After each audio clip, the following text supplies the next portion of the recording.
Praise the Lord. ஹல்லேலூயா. உங்கள் யாவரும் இயேசு கிறிஸ்து நாமத்தில் இந்த காலைவேளையிலே வாழ்த்துகிறேன். பிரியமானவர்களே, ஆசீர்வாதம் மன்னா மூலமாய் மீண்டும் உங்களை சந்திப்பதிலே மகிழ்ச்சி அடைகிறேன். கர்த்தர் எல்லா சூழ்நிலையிலும் நம்மை ஆசீர்வதிக்க போதுமானவராக இருக்கிறார். நம்மை ஆசீர்வதிப்பதே அவருக்கு பிரியம் என்று வேதம் சொல்லுகிறது. இன்றைக்கு எங்கே திரும்பினாலும் ஆசீர்வாதமற்ற சூழ்நிலை காணப்படலாம். உங்கள் வாழ்க்கையில் கூட நேற்று இரவு வரைக்கும் ஆசீர்வாதத்துக்கு தடைகள் காணப்படலாம், போராட்டங்கள் காணப்படலாம், பிரச்சனைகள் காணப்படலாம், அல்லது ஏதோ ஒரு ஆசீர்வாதம் இன்னும் வராமல் அல்லது வந்தும் அது விட்டு போயிருக்கலாம். நீங்கள் அந்த ஆசீர்வாதத்தை இழந்ததை நிமித்தம் வேதனையோடு இருக்கலாம். கவலைப்படாதிருங்கள். உங்களுக்காகவே கர்த்தர் இந்த காலவேளையில் தீர்க்கமான வார்த்தை பேசி உங்களை ஆசீர்வதிக்கிறார். ஆதியாகமத்தின் புஸ்தகம் 41ஆம் அதிகாரம் 52ஆம் வசனத்தை வாசித்து பாருங்கள். நான் சிறுமைப்பட்டிருந்த தேசத்தில் தேவன் என்னை பலுக பண்ணினார் என்று சொல்லி இளையவனுக்கு எப்பிராயீம் என்று பெயரிட்டான். அல்லேலூயா, அல்லேலூயா. தேவன் என்னை பலுக பண்ணினார் என்று சொல்லி, அல்லேலூயா. யோசேப்பு 17 வயதிலே சொப்பனம் பார்த்தவன். அவன் தன் சகோதரர்களால் பகைக்கப்பட்டவன், தகப்பனுடைய அன்பை இழந்தவன், தூர தேசத்துக்கு அவன் அடிமையாய் விற்று போகப்பட்டவன், செய்யாத தவறுக்கு சிறைச்சாலையிலே போடப்பட்டவன். இதெல்லாம் ஒரு பக்கம் பாடு, நிந்தை, அவமானம், வேதனை என்று இருந்தாலும் தேவன் யோசேப்பின் மேல் ஒரு திட்டம் வைத்திருந்தார், தரிசனம் வைத்திருந்தார். மனம் கலங்காதிருங்கள். உங்கள் பாடுகள், வேதனைகள், பிரச்சனைகள், போராட்டங்கள், நிந்தனைகள், அவமானங்கள் மத்தியிலும் தேவனுடைய திட்டமும் தரிசனமும் உங்களோடு கூட வருகிறது. அல்லேலூயா. தேவன் வைத்த ஊழியம் உங்களோடு கூட வருகிறது. எப்பேற்பட்ட பிரச்சனைகள், போராட்டங்கள் இருந்தாலும் தேவ திட்டம் உங்களை விட்டு மாறுவதில்லை. தேவன் உங்களோடு தான் இருக்கிறார். கர்த்தர் யோசேப்போடு இருந்தார், உங்களோடு இருக்கிறார், குடும்பத்தோடு இருக்கிறார், ஊழியத்தோடு இருக்கிறார், உங்கள் விசுவாச வாழ்க்கையில் இருக்கிறார். வேலை, சம்பாத்தியம் எல்லாம் கர்த்தர் கொடுத்ததோடு கர்த்தர் இருக்கிறார். கவலைப்படாதிருங்கள்.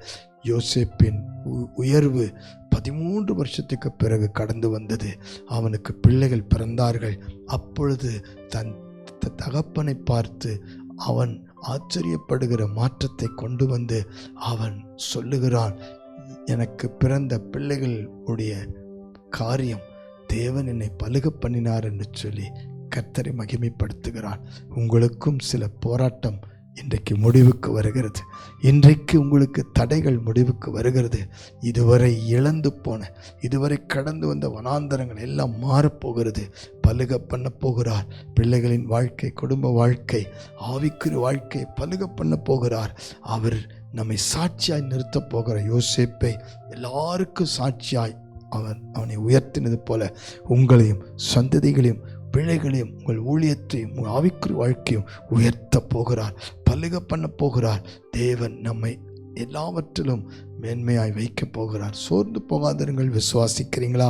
இப்பொழுது ஒப்புக்கொடுங்கள். யோசேப்பு தேவனுக்கு உண்மையாயிருந்தான், தேவனுக்கு பயந்து பொல்லாப்புக்கு விலகினான். நீங்களும் வைராக்கியமா இருங்க. ஆண்டவருக்காக ஜீவிக்க ஒப்புக்கொடுங்கள். உங்களை கர்த்தர் கைவிட மாட்டார். ஜெபிப்போமா? பரலோக பிதாவே, பலுக பண்ணுகிறவராய் வெளிப்பட்டவரே, இந்த காலை வேளையில் ஜெபிக்கிற ஒவ்வொருடைய வாழ்க்கையிலும் இதுவரைக்கும் காணப்பட்ட எல்லா சூழ்நிலையை மாற்றி அமைத்து ஆண்டவரே பலுக பண்ணும்படி ஜெபிக்கிறோம்ப்பா. ஒவ்வொருவரையும் ஆசீர்வதியும், ஒவ்வொரு குடும்பத்தை ஆசீர்வதியும். வியாதி நிமித்தம் இழந்து போன பணங்கள், ஆசீர்வாதங்கள், சுகபலன், ஆரோக்கியத்தை திரும்ப தாரும் ஆண்டவரே. குடும்பத்தில் எந்தெந்த விதத்தில் சமாதான சந்தோஷத்தை இழந்து போனதை திரும்ப தாரும். வேலையில், வியாபாரத்தில் காணப்பட்ட எல்லா நஷ்டங்களை லாபமாய் மாற்றித்தாரும். பலவீனங்களை பலனாய் மாற்றித்தாரும். ஆவிக்குரிய வாழ்க்கையில், ஜெப வாழ்க்கையில், ஊழியத்தில் இழந்து போன ஆண்டவரே பலனை, அபிஷேகத்தை, தேவ தரிசனத்தை, ஊழியத்தை திரும்ப தந்து நடத்தும். பின்மாற்றங்களை மாற்றி ஆசீர்வதியும். பலுக பண்ணினார் என்று சொல்லி எங்களை சாட்சியாய் சொல்ல உதவி செய்யும். சாட்சியாய் வாழ உதவி செய்யும். ஊழியத்திலே பிரகாசிக்க பண்ணும். பலனாய் எழும்ப ஜெபிக்க உதவி செய்யும். எங்களை கைவிடாத கர்த்தர், கூடவே இருக்கிறதை நாங்கள் நினைத்து உம்மை துதித்து மகிமைப்படுத்துகிறோம். நீர் அப்படி செய்வதற்காக நன்றி.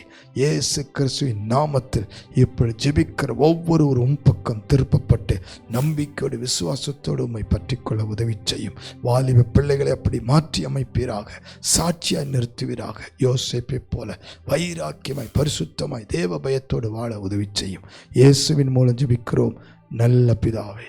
ஆமேன், ஆமேன், ஆமேன். God bless you. பலுக பண்ணுவார், சாட்சியாக வைப்பார்.